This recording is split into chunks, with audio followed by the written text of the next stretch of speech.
അബ്ജോദ് ആരൊക്കെയാണ് മരിച്ചത് എന്നതിനെക്കുറിച്ചുള്ള കൃത്യമായ വിവരങ്ങളൊന്നും ഇതുവരെ പോലീസ് പുറത്തുവിട്ടിട്ടില്ല. ഒരുപക്ഷെ അല്പസമയത്തിന് ശേഷം മാത്രമേ ഇതിൽ കൃത്യത ഉണ്ടാകൂ എന്നാണ് പോലീസ് നൽകുന്ന വിവരം. കാരണം ഇന്ന് രാവിലെയാണ് പുലർച്ചെ ഏതാണ്ട് 6 മണിയോടെയാണ് ഇത്തരത്തിലൊരു അപകടമുണ്ടായത്. ബിവ്ദാൻ എന്ന് പറയുന്ന സ്ഥലം ഹിഞ്ചേവാഡ പോലീസ് സ്റ്റേഷൻ പരിധിയിലുള്ള സ്ഥലമാണ്. അത് പൂനെയിൽ നിന്നും ഉൾപ്രദേശമാണ്, ഒരു ഉൾഗ്രാമമാണ്. അവിടെയുള്ള ആളുകളാണ് ഇത്തരത്തിൽ ഹെലികോപ്റ്റർ തകർന്നു വീണ് കണ്ട് ഹിഞ്ചേവാഡ പോലീസ് സ്റ്റേഷനിൽ അറിയിക്കുന്നത്. തുടർന്ന് പോലീസ് എത്തിയാണ് 3 പേരെയും അവിടെ നിന്ന് ആശുപത്രിയിലേക്ക് മാറ്റിയത്. മാറ്റിയപ്പോഴേക്കും 2 പേർ മരിച്ചിരുന്നു. ഒരാളുടെ ജീവൻ നിലനിർത്താനുള്ള ശ്രമം നടത്തിയെങ്കിലും അത് ഫലവത്തായില്ല. ഇപ്പോൾ പോലീസ് നൽകുന്ന വിവരമനുസരിച്ച് 3 പേരും മരിച്ചു എന്നുള്ളതാണ്.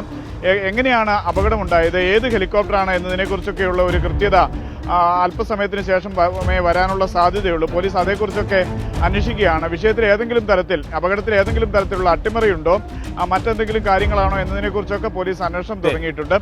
പ്രദേശത്ത് നല്ല കാലാവസ്ഥയാണ്. അതുകൊണ്ട് തന്നെ കാലാവസ്ഥയുടെ ഒരു പ്രശ്നമല്ല ഇത്തരത്തിൽ അപകടമുണ്ടാക്കിയത് എന്ന കാര്യത്തിൽ ഉറപ്പാണ്. ഏതായാലും സംഭവത്തെക്കുറിച്ചും ആരൊക്കെയാണ് മരിച്ചത് എന്നതിനെക്കുറിച്ചും ഒക്കെ എന്തായാലും ഒരു ഹെലികോപ്റ്റർ അപകടം ഉണ്ടായിരിക്കുന്നു, 3 പേർ മരണപ്പെട്ടിരിക്കുന്നു.